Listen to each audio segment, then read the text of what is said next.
Yeah, better already. Good evening, everybody. This is Debbie Horovich from Social Sparkle and Shine and Celebrity Hangouts on Air, and I am very excited to welcome you all to the viewing audience. This is our 2-year birthday and anniversary show, which I am horribly unprepared for. I wish I had remembered and really thought about it. I would have made it a bigger event, but this is a really special show. This is the show that really inspired it inspired me to create Celebrity Hangouts on Air, the experiences that I had with Sparkle SOS book authors and publishers. Like I said, we started back in 2012, September 17th, and I did post the link on the page to that very first Hangout just to let everyone know that I think, and from what I've heard, for the most part, I'm not speaking for anybody else, but my very first pre-planned Hangout on Air show was a complete tech disaster. And most people respond that, yes, we had that same experience as well. And I think often book authors will say the same thing about their first book. Gotcha. I don't know if you, maybe foreshadowing for you, David, if you have a long book authoring career ahead of you. But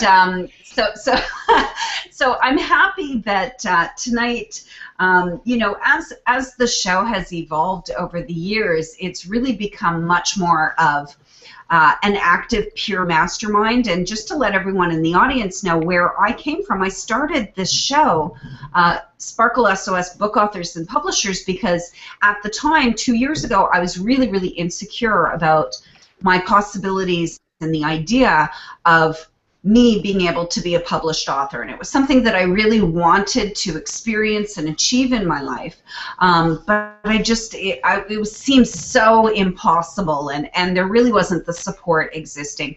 But I knew that if I spent time with successful book authors on a frequent basis, that my thinking over time about that would change. And really in the last 2 years, not only has my thinking changed, now I'm at the point where I'm just about ready to start going to publishers, and if I don't get a publisher, then no problem, I'm going to self-publish my book. And I know exactly what my book is about. It is Celebrity Hangouts on Air, if you haven't picked up on that yet.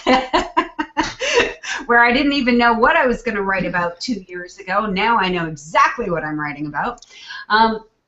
And I have so much support and so much confidence, and that's what's come out of these Hangouts. It's almost like a book club for authors, and that's what it's evolved into. So I'm really happy to welcome everyone on the panel and on the live view. You can, I did turn on the Q&A app for tonight. There's been lots of discussion on some of my other event pages about the merits and drawbacks of using the Q&A app for Hangouts. But because there wasn't too many people that I had the opportunity to invite to the show tonight, I've come up against some invite limits on Google Plus because I have a lot of events going on these days. I decided to turn on the Q&A app to encourage any engagement from the viewing audience. And if there is none, there is none. That's okay. Lots of shows where we don't get any live engagement. You can always ask questions on any social media platform using Sparkle hashtag Sparkle SOS. And as we go through the introductions for the show tonight, I'm going to ask everyone to, first I'm going to ask our panel guests to introduce themselves. And what I'd like you to do is introduce yourself with your name, where you are, if you want to let people know if you have a website or Twitter handle, and where you are in your book authoring journey. And that would be anywhere along the range from aspiring book author to experienced book author, and you know what you hope to get out of the hangout tonight, and maybe what you're really excited to talk to David about. Actually, I'm going to change this up as I think about it. I'm going to ask David to introduce himself and tell us about his book first, and then each of the panel guests. I'll get you to introduce yourselves and share with us, based on what David tells you, since you haven't had the opportunity to read his book, which is coming out September 23rd, Built to Lead. I'm halfway through it, and I'm loving it. So thank you for sending me the advanced copy, and that's what we'll do. So welcome, David Long, to the show. Please tell our viewers and our panel guests about you and about your book. Hey, I'm David, and I'm an alcoholic. No, I'm just kidding. Let's see. Great day. It took me about a year and a half, I guess, to write the book. I would write, and I would get sick of writing, and I would put it aside. And I actually, it was kind of funny because I was talking to Larry Benet, who's he's called the Great Connector. He's got me, for example, he got me on John Lee Dumas's podcast, the Entrepreneur on Fire, which is one of the biggest ones on business. So yeah, that's actually coming out on the 24th, by the way, of this month. The day after my launch. That's good too. I'll take it. But anyway, all right. I am the CEO, founder and CEO of a company called MyEmployees here in Wilmington, North Carolina. I started the company 25 years ago in my parents' garage. After losing my job, I went through 7 jobs in 3.5 years. And I'm not bragging. I didn't try for a world record or anything, but I hated everything I did. So bottom line, I just put my tail between my legs and had to move back home with Mom and Dad, take my wife and 3 kids with me. So that was tough, but because I did that, it enabled me to do what I started my company. And I didn't want to start it. I tell people I started the company more out of desperation than inspiration, and I'm not the only one, I'm sure, to do that, but that's basically how I started. But our company is going into we did $8,300,000 last year. We're projecting $10 million this year. And what's that? A plane or something? Oh, sorry. I live actually like almost on a major highway. Yeah, I was gonna say. I was like, a plane going by. and funny that even the windows are closed. So. That's good. It's fine. I just wondered what it was. All right. Who knows what else you might hear? There you go. Yeah, that's good. Good point. But anyway, I started, like I said, 25 years ago, and we're projecting $10 million this year, so that's hopefully where we'll get. But we have about 45 employees, and we have a 20,000 square foot office building, and it's all paid for. You and I were talking about that the other day. But I love what I do. I enjoy it, and the reason I wrote the book is because we have 12,000 active clients in the U.S. and Canada right now, and the number one reason that we would lose a manager, a client, if you will, was because of management change. So I knew I had to do something to help these guys realize, why are you changing us? You didn't change all the employees, you didn't change their furniture, you didn't change the sign out front or anything. What's the deal?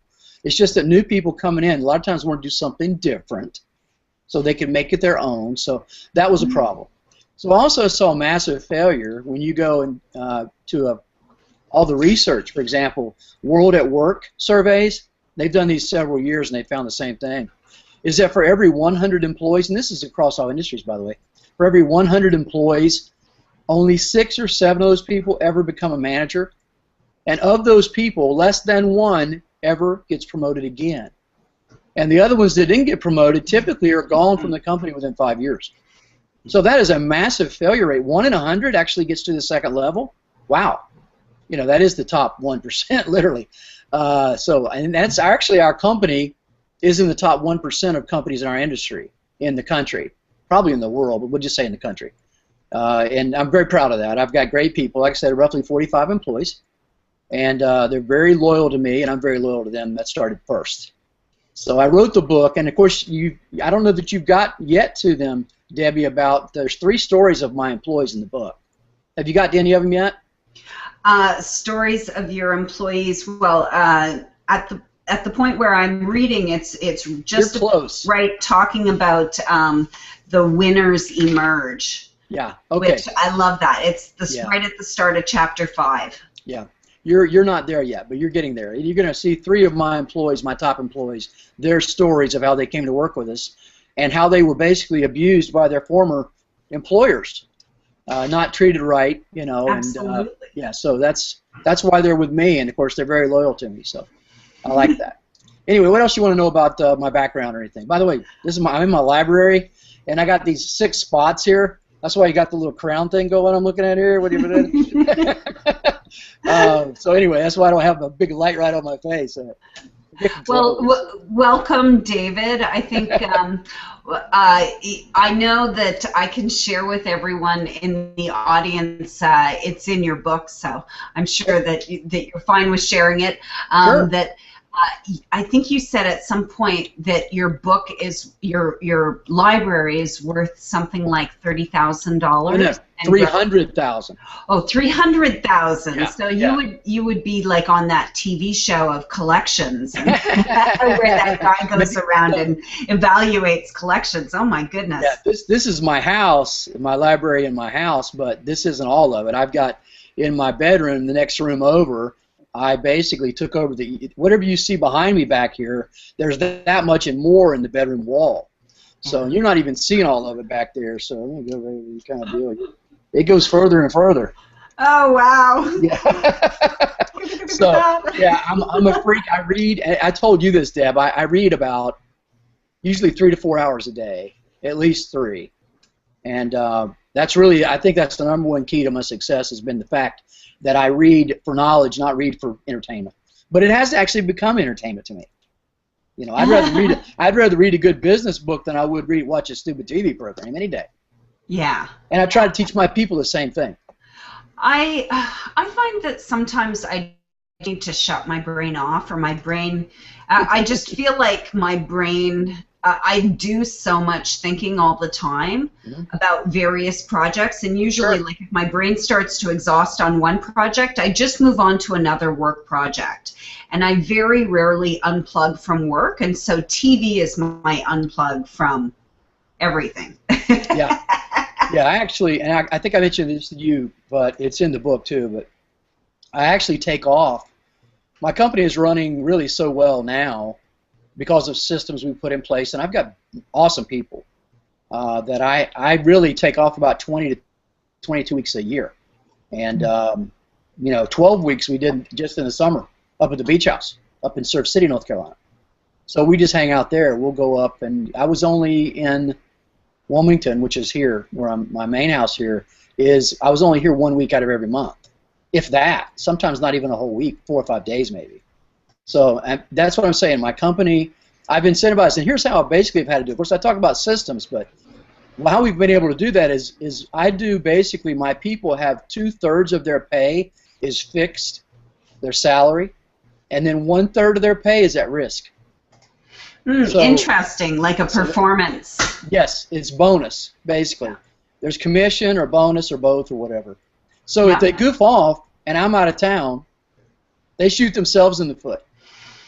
Yeah. So they're gonna do what they need to do without being cattle prodded, which is the way I set it up. Yeah, I mean, it's interesting how you mentioned the stories that I will be reading about, which is how some of your employees were being basically abused, because I came out of advertising agencies, and I think what forced me to leave ad agencies was that just general disrespect from managers for employees. There was a real separation. There was a lot of almost sort of script sharing between the upper management, the VPs, of like what to tell your employees to just keep them happy with a low salary and working sweatshop hours, and you know, like poor criticisms, and just basic like office bullying being okay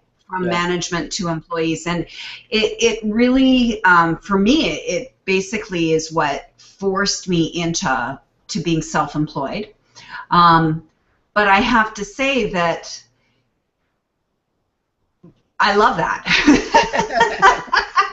Right? Like, so if that was the kick in the ass that I needed to start to resolve my childhood bullying unresolved issues, and move into a life where I go, you know what, I need to start making some decisions for myself in my career. Yeah. And the fact that everyone has always given me my next job, I mean, like I was promoted multiple times and recruited away from one agency to another and then recruited back to the original agency. And I always thought I was pretty secure in my job and in my role. Yeah. And in my career, because I was always being given promotions and told, you know, you're really good at this, so why don't we give you this job over here? And that made it interesting and difficult for me as well. But I want to make sure that we go on and introduce the rest of our panel before we get too far into the conversation.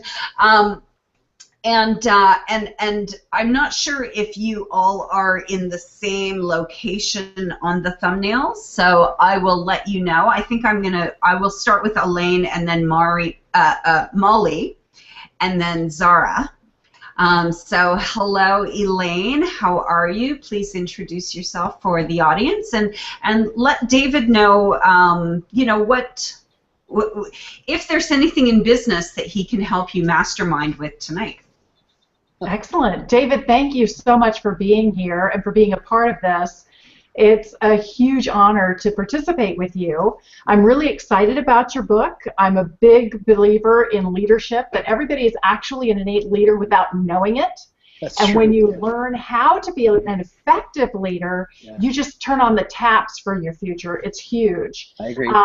I have my own Hangout show called Why 5% Succeed. Yeah, I saw that. I also yeah. have my book, Why 5% Succeed. Yeah. Gotta show that, right? That's right.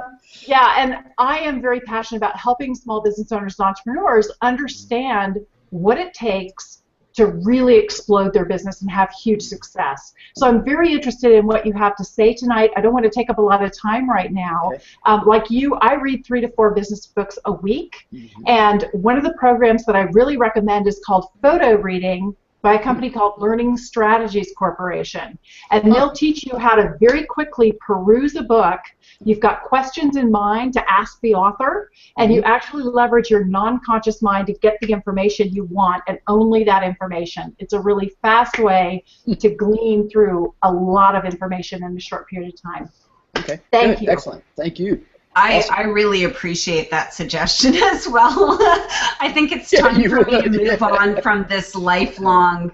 I think it may be just a crutch that I say I'm a really slow reader because I like to spend time with it, and that's why. I think it's time for me to move on from that. So great suggestion. Thank you. Hi, Molly. How are you? I think you're muted still. Yeah, I usually try to mute myself if somebody else is taking the floor, but hang on, let me, there we go. Anyways, my name is Molly Geiger. I run a digital agency out of Jacksonville, Florida, and primarily my participation today, I agree with reading. I do my reading a little bit differently, though. Just to share a little information about myself, I am an ambassador of the Google Partners community, and I am a Google Small Business Advisor. Both of those communities, we spoke of probably about 75,000 people between the two communities.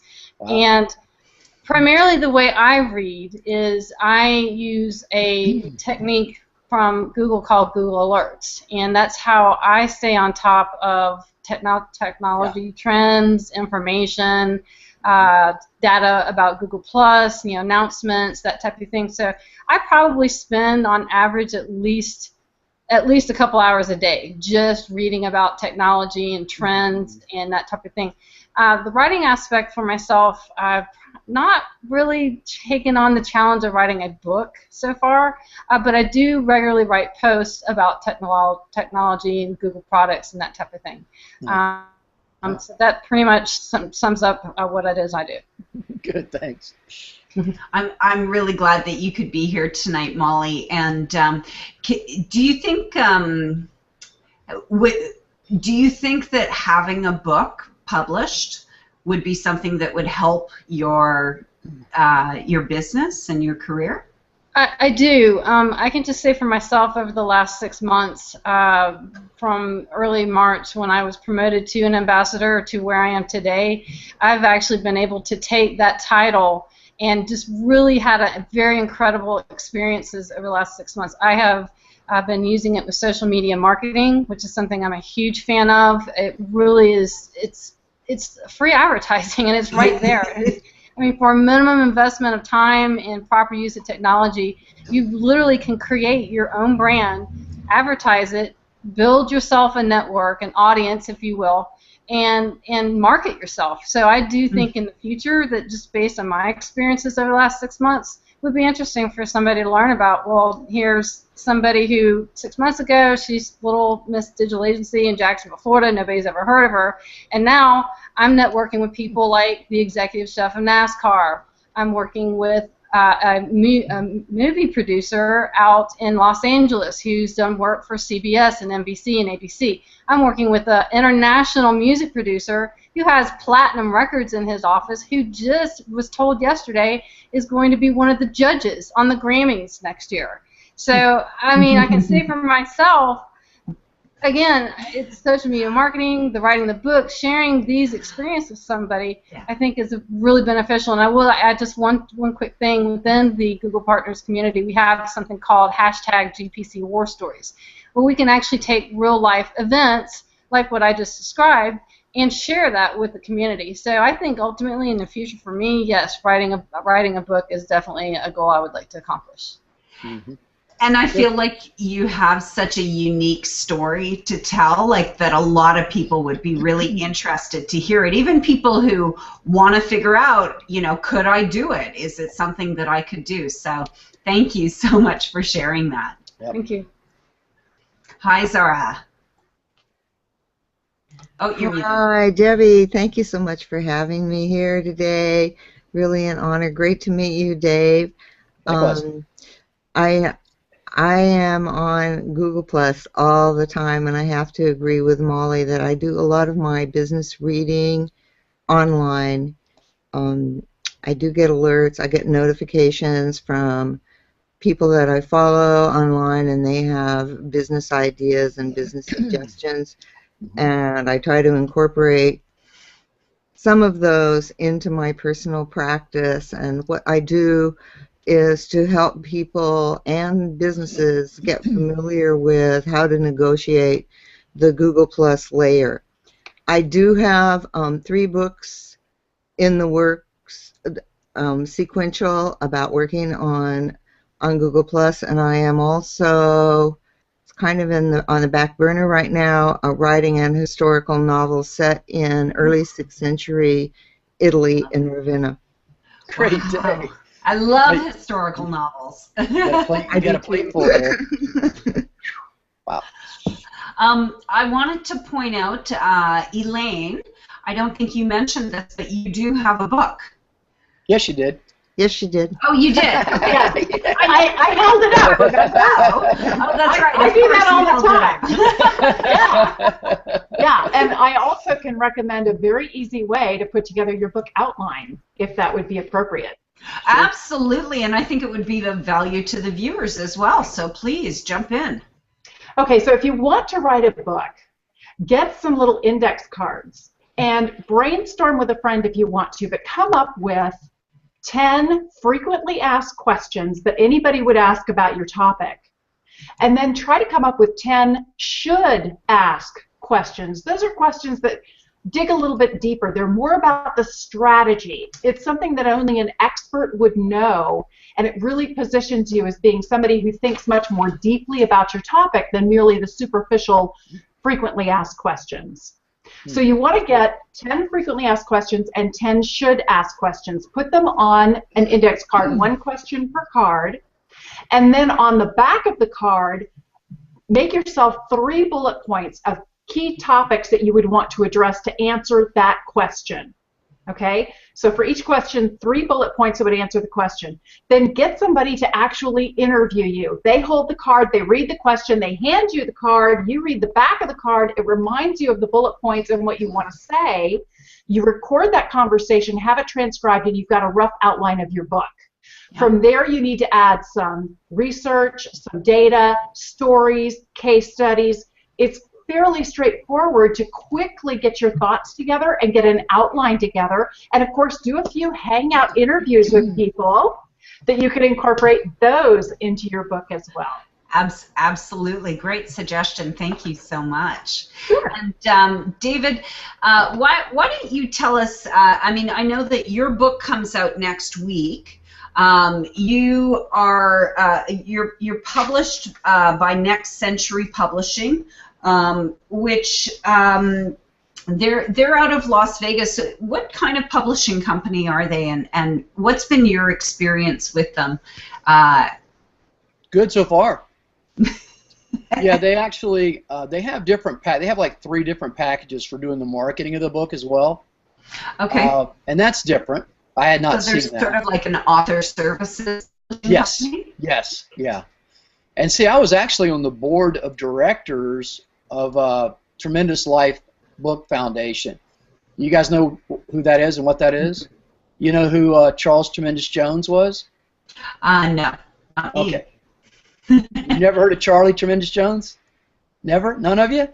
How about that? I'm Canadian. Maybe that's why. I don't know that about excuse me? That's funny. No, but he was like a motivational speaker. Okay. And but he was very good. Anyway, he passed away last year, I guess. But super guy, really very just a great. Everybody loved him. He just was just well loved. Let's just say that. Okay. But Sorry. go ahead. I'm sorry. No, I was going to say that I started to go through them since I was on the board of directors because they do publishing as well. But this package that I saw, plus not only that, when you buy a certain amount, the books are a lot less expensive through Next Century. They have their own printing company as well. And I mean, I've got raised, it's hardback, all the books are hardback, but the cover, the dust jacket or whatever, has got like gold, letters that are raised, and it's really sharp. I mean, I've seen the prototype of it. It really looks great. Oh, fantastic. And, I'm really looking forward. Yeah. So, and the price on them, I got prices from people to print them, and actually, I'm printing 24,000 a start. Okay. So, and we're getting a certain amount to Amazon, certain amount to Barnes and Nobles, to Ingram's, I guess, that actually supplies them as well. But. And I'm not so worried about so many book stores presently until the demand really is there. We are going to get it in some, but that's the least of my worries. It's also going to be something that we'll use with our clients as well, quite frankly, because I want them to be successful most of all. So I initially started writing the book with them in mind, but then I was like, everybody needs this, and not just my clients. So that's why I kind of hang on, my wife brought my grandson downstairs. Hey, hon. No problem. Oh, sorry. Hang on. Let me shut the door. 1 second. Okay. All right. What are you doing, babe? Okay. All right. Shut my library door, will you, please? Okay. All right. Anyway, where was I? Next Century. Next Century Publishing. Anyway, they're great people to work with, for sure. And my grandson stayed over with us. His mom, my daughter, had she lost like 60-some pounds after having 3 babies, and so she had a tummy tuck, and so she can't lift him up. So he's over here with us. We have 5 grandkids, but anyway, he's the youngest. But, so let me ask you a question that relates to the book. You talk a lot in the book about how, in your experience, and especially with your company and with your clients, that you really recommend book clubs for increasing the engagement of your employees, increasing their commitment to themselves and to their jobs and to you as an organization and as their leader, by enhancing their lives and enhancing their abilities to enhance their lives themselves. How do you think the book, which is, I guess it's coming out next Tuesday or Wednesday? 23rd. Yeah, 23rd, which would be next Tuesday. How do you think that you'll integrate the book now, Built to Lead, into your book club and with your whole organization? You had said you have 46 employees. I'm sure each one of them is going to get a copy. Yeah, absolutely. Yeah. Are you also going to supply them with a box of books to give your prospects? Actually, I'm not really supplying them the book. They just tell us who it is, and our shipping department will ship them out. So that's the plan. Yeah. So we have about we have 13 guys in shipping and not shipping, in production, and they take care of all shipping too. So, but yeah, that's the plan. Actually, the book has already made me money. I had a McDonald's.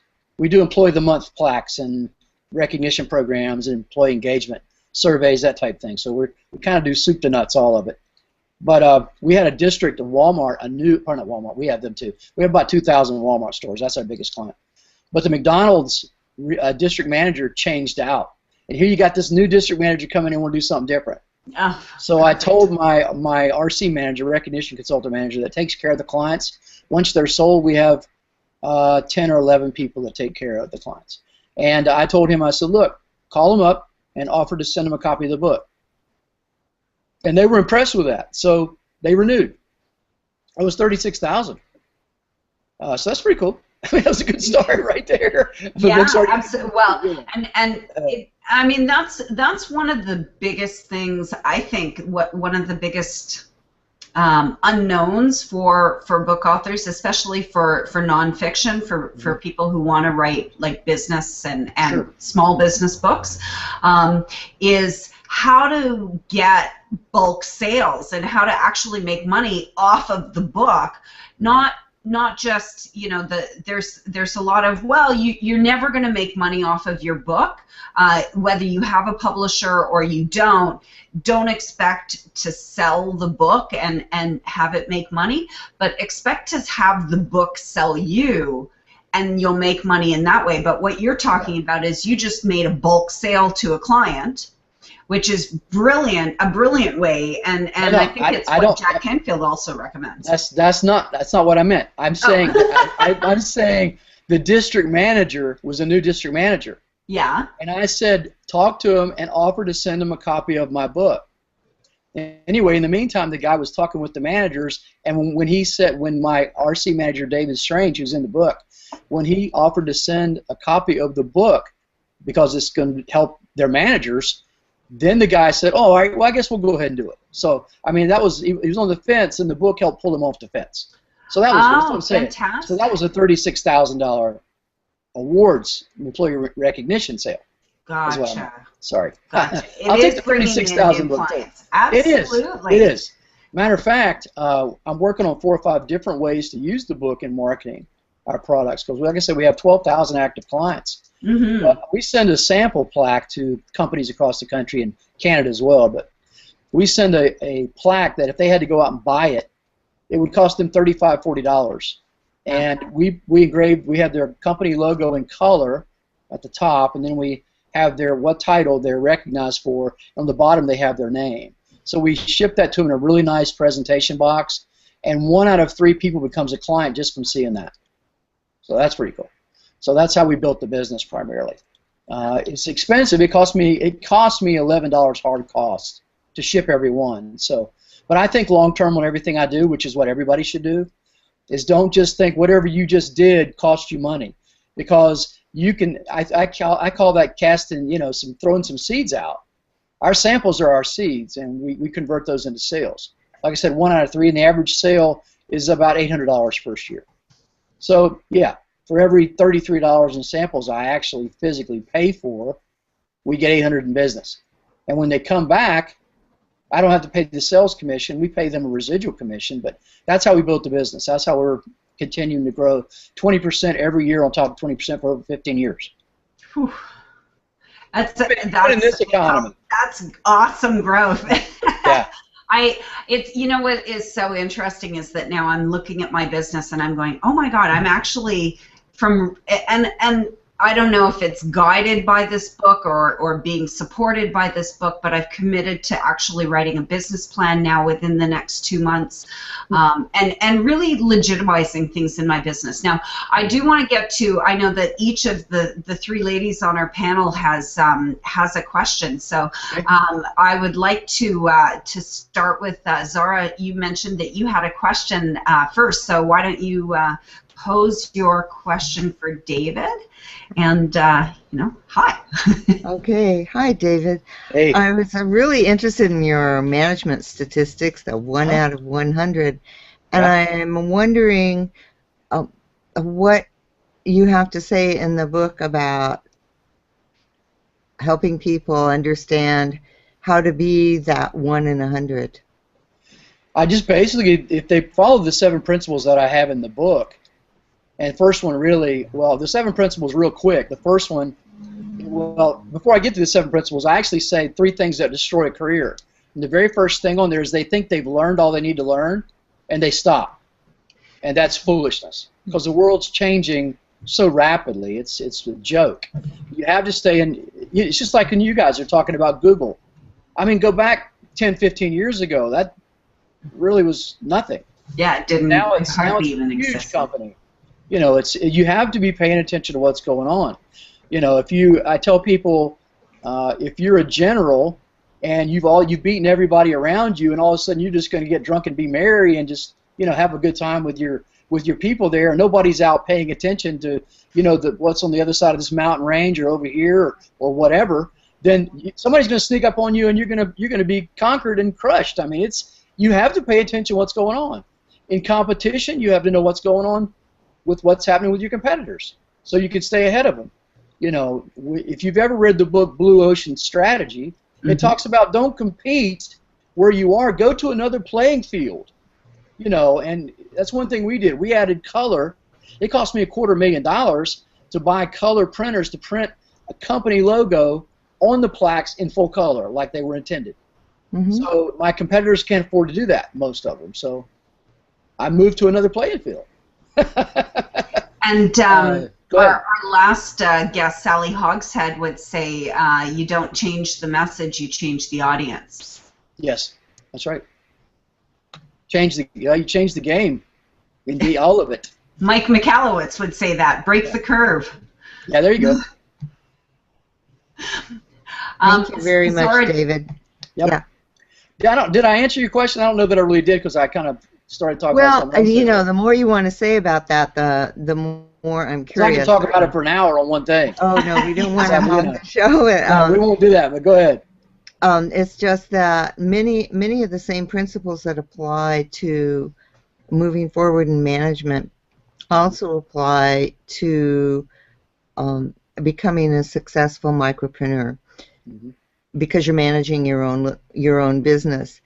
And I know that my followers and my audience on my HOA are really, really interested in that kind of information, and that's why I asked. I just, because I had a corporate background and I was in PR, and I've been an entrepreneur since 1994, but a lot of the same principles apply when you're dealing with other people and dealing with your business. And there is that 1%, and people give up, or people sidetrack, or they don't stay current, something you just mentioned. Yeah. So which is the vast majority, right? Yeah. I think that's what makes it so.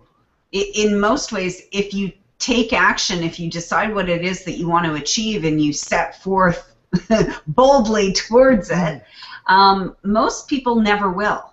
And so it's actually kind of like a clear path for you to exactly what it is that you want to achieve. I think even especially the more population that we have, for the most part, I see most people competing for average. Rather than competing to be great.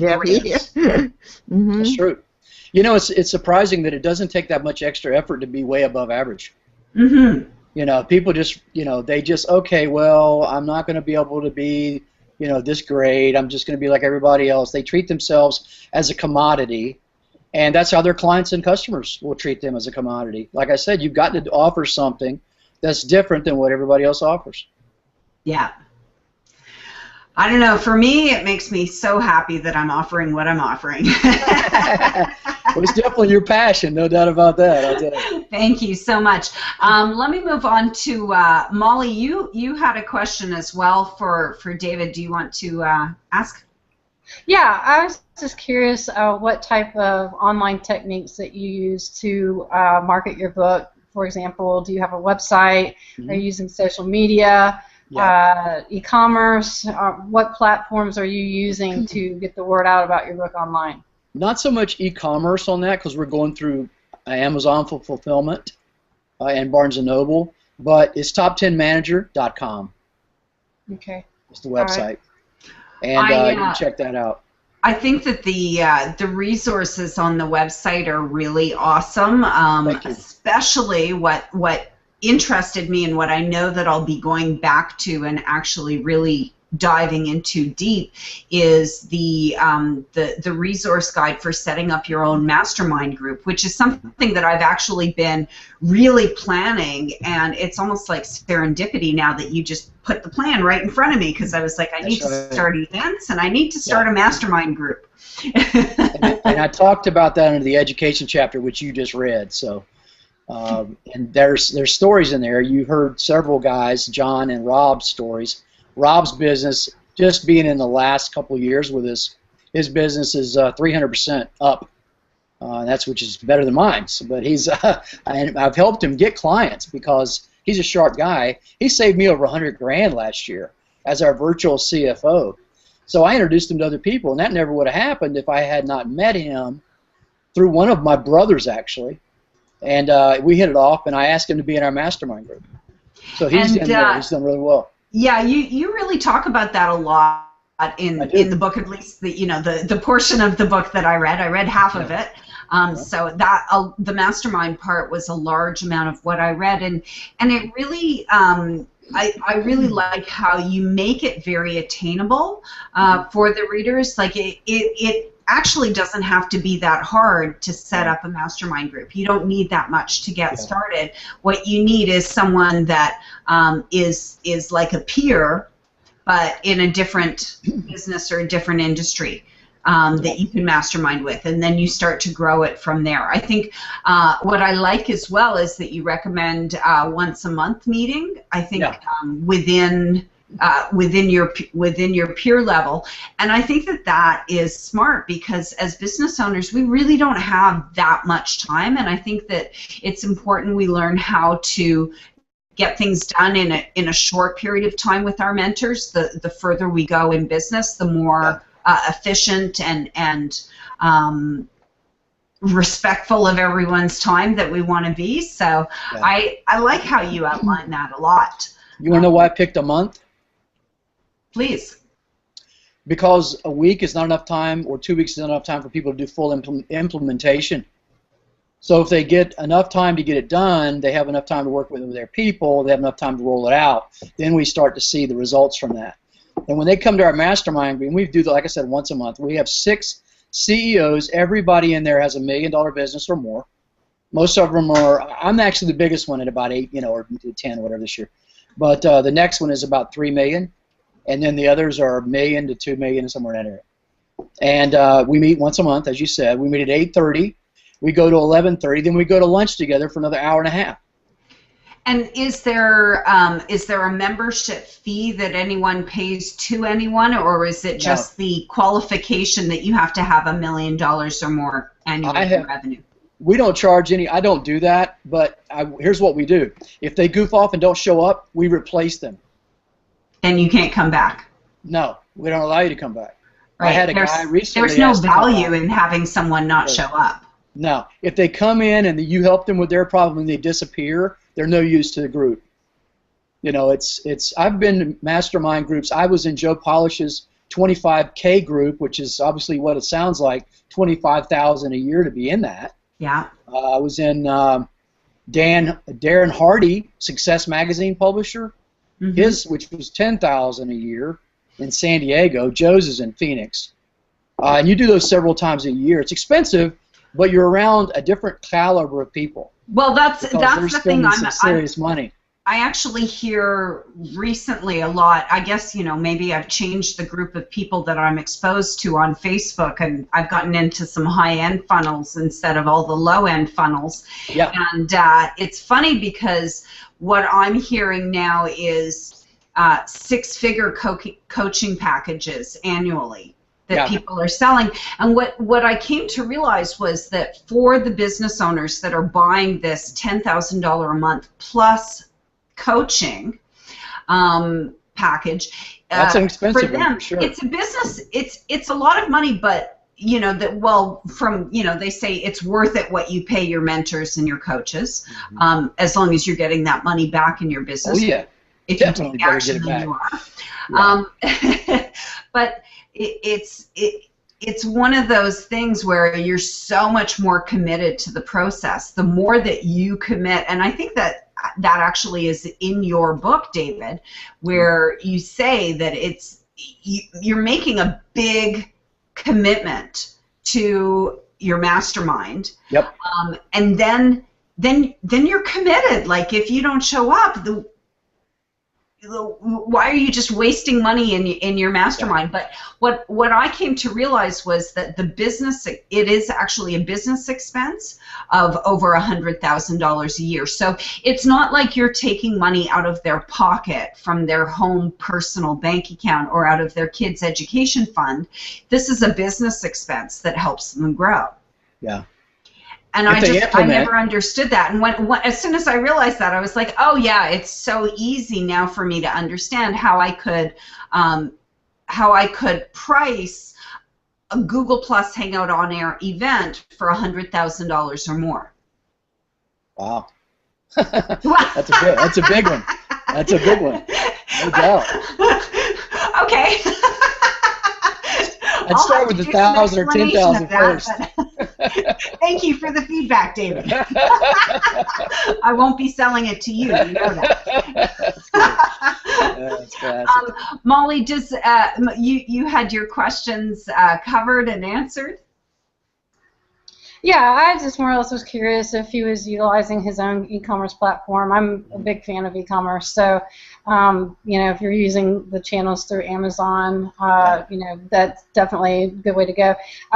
Just out of curiosity, have they disclosed to you any fees that are associated with running? Because I know just from my end, I program e-commerce websites, and there's usually fees attached. So I was just curious. There are fees because they do the fulfillment and everything, which in my case would be pretty expensive if I had to keep people tied up shipping books. So it's really not worth it to me to have someone do that at this point. Now maybe sometime in the future, if the book is a big success, we might do that.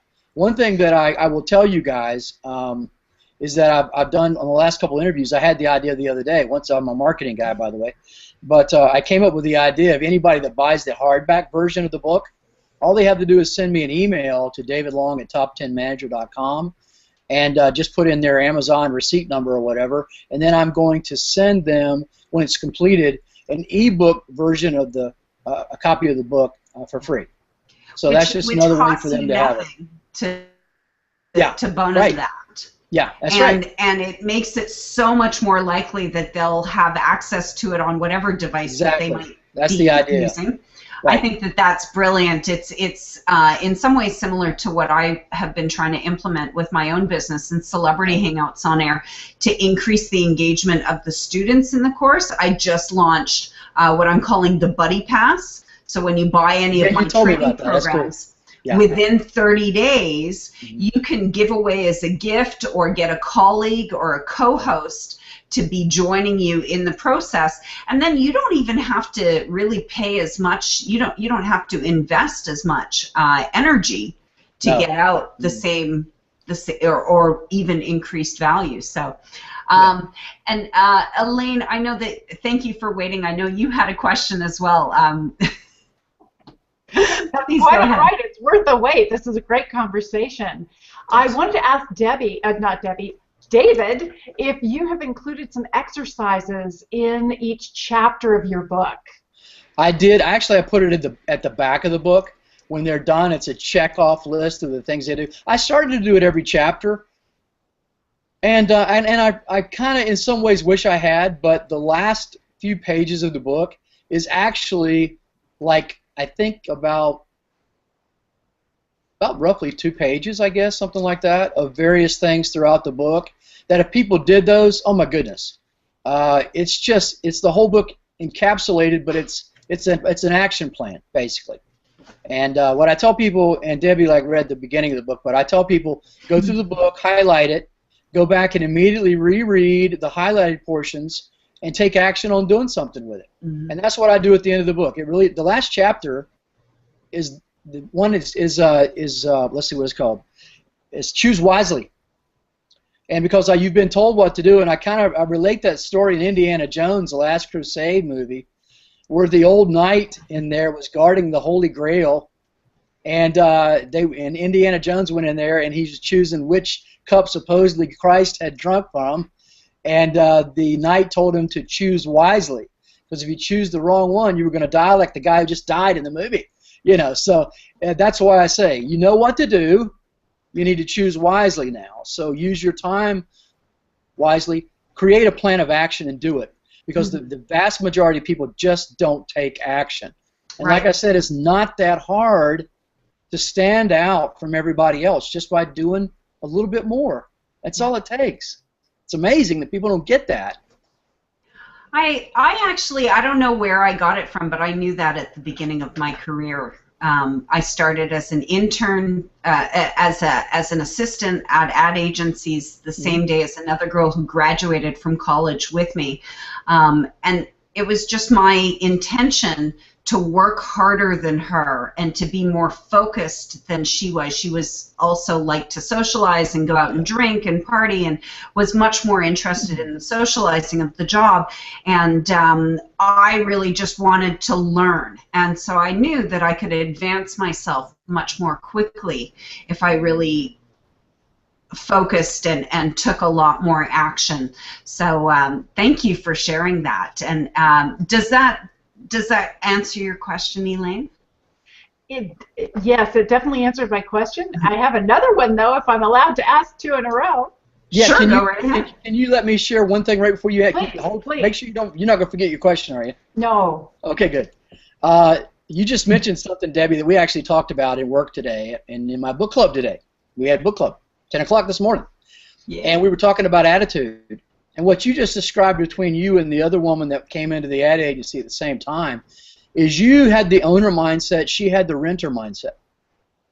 You took ownership of it. She was just what we call passing through. Absolutely. She was there for a while. She was temporary in her mind. I'm just going to do this job till I find something better. Until I get given something better. Right. Yeah.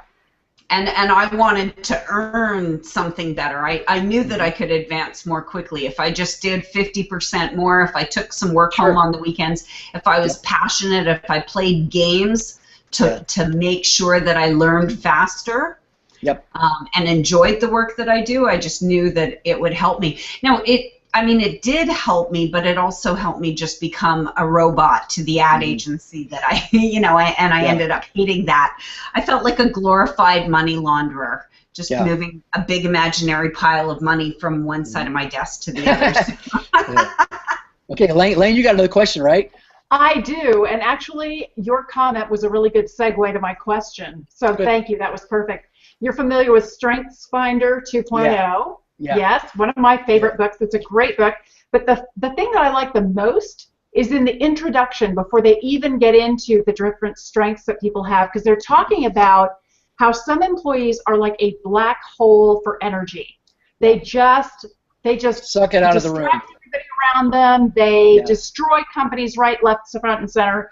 What can you do to try to prevent that kind of an employee? And so they took a look at the sort of manager that kind of employee had. And if your manager totally ignores you, there's a 40% chance that you will be actively disengaged in your job. Yeah. If your manager focuses only on your weaknesses and picks on you and bullies you, there's a 22% chance you will be disenfranchised with your job. You would rather be picked on and bullied than completely ignored. That's right. Being shunned is much, much worse. That's true. Yeah. But if your manager ignores your weaknesses and focuses on your strengths and builds up your strengths, there's only a 1% chance that you will become disenfranchised. And the thing that really occurred to me, and the biggest challenge that I think every single employee has, is that you've got a manager with you 24/7, 365, sits between your left ear and your right ear. That's right. Mm-hmm. What is that manager saying to you? And how do you manage your manager? Yeah. I'd like you to answer that question. I know it was long-winded. No, but it really comes down to one word, and that is attitude. And it depends on how you, and I use this example with my employees, and I did it again today. We've hired about 5 new employees in the last 2 months. 2 of them started today. So this was their first book club. So we were talking about attitude, and I told them, and I hold it up like this, and I said, here's the deal. If you have a prism in front of your eyes, if it's got dirt and everything in it, everything you see is going to be dirty. Whereas if you come over here and you've got a clean prism and you look through that, everything's going to be clean. So your attitude is that prism. And if your attitude is bad, everything you look at in the book, Debbie, I don't know if you've got to it yet. I don't think you have. No, you haven't. But I talk about attitude in the book. That's in the rewards acronym. That's what the A is. And my father used to be a Baptist preacher. He died last year. But he used to have an example of a drunk who was asleep on a park bench, and 2 teenagers, mischievous boys, came by and put Limburger cheese under his beard. He had a big old scruffy beard. So they put it underneath there where he couldn't see it. And he's laying and he wakes up and he goes, man, stinks here. So he wanders off to another park bench. He lays down, and he just takes wow, it stinks here too. So make a long story short, he goes out in the country and he goes, it stinks out here too. So he goes up to the top of the mountain. He says, surely up here the air is going to be so clean. So he gets up to the top and he goes, oh, the whole world stinks. So that's basically what it happens if you have a bad attitude. Period. So that's what matters. Yeah, and I guess so. I mean, would you say that is just being an optimist versus being a pessimist, or people who call themselves realists? In the real world, you're going to have people that have bad days. I don't care how good you are, but you need to keep it and don't spread it around. You know, it becomes like manure spreader. I mean, nobody wants that. You know, everybody's got their own problems. You don't need to be dumping yours on somebody every day. Yeah. You know, and I've got my people so well trained now. If you came into my company, as a matter of fact, in the very beginning of the book, Barbara Smith wrote the preface for the book. And she talks about that it's different in my company than companies, and she's a consultant. So, I mean, big companies. And she's the whalehunters.com is Barbara's company. And she's very sharp. But she came in and she said, I've never really seen a company that interacts as well as you do with your people. And she said, I've been in a lot of companies. And she's a former Ball State University dean. So she's very sharp. And it is. But the thing is, I have my management team trained. I have my employees trained. And not only that, we mention it. There's not a month goes by that we don't mention anybody whining. And in that, when you talked about resources earlier, Debbie, on top10manager.com/resources.htm, I guess it is. When you go there, you will see a poster that I had created. The information was from Gallup. It has 10. This is what a company that has 10 world-class employees. Pardon me. A world-class company has 10 engaged employees for every donkey or jackass that's sitting down. And if you go see the poster, you see what I had my graphics guy create that thing. And then underneath the world class, you have the average U.S. company, which is 2 Clydesdales pulling the jackass or the donkey sitting down. Now, you mentioned earlier, Elaine, about you said disenfranchised, disengaged. Gallup organization said 70% of managers are either disengaged or actively disengaged. So what is disengaged? Well, they really don't care. But what is actively disengaged, which is much, much worse, is the company brings out a new program or whatever, that disengaged manager is telling everybody it's a stupid idea, you know, they don't want to do it, and they start pulling the other direction. Not just sitting down, they're going the other way. So I mean, that's huge. So that's the difference between disengaged and actively disengaged. And that's 70% of managers are disengaged or active. That's huge. Why would you not expect the employees to be? And then on the same study, they said 65% of employees said, when they were surveyed, said they had not received any recognition at all from their manager in the last year. Yeah. That's all too common.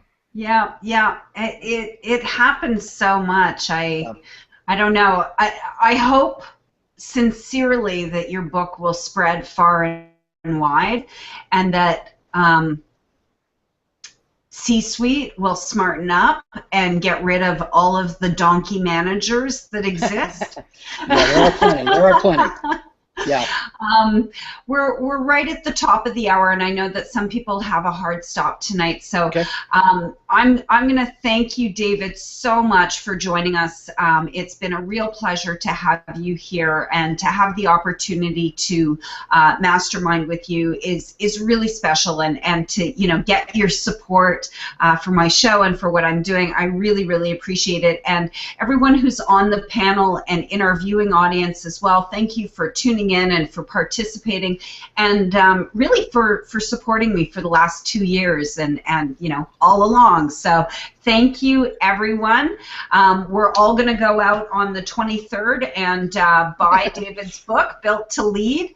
If you haven't heard of David before, I did want to point out right at the end of chapter 4 or at the beginning of chapter 5, David, you put an open offer to everyone when they're in town to stop by and join your book club. Absolutely. So tell us, let everyone know where you are, so that when they're in the town, they can reach out to you and pop in and join your book club. Yeah, we're in Wilmington, North Carolina, which is about 70 miles north of Myrtle Beach on the ocean. And that's where we are. So it's pretty convenient. But yeah, you're more than welcome to come in and sit down and participate. Don't just come and be a bump on a log. You can you can make comments. You can say, I learned about this in Dave's book, and talk about it and ask my employees what they get out of it. I mean, it's not something they dread to come to. If they dread coming to book club, then we wouldn't want them there anyway, quite frankly. Yeah, absolutely. Well, thank you so much for joining us tonight, and thank you, everyone. And I'll end the broadcast now, so have a great night.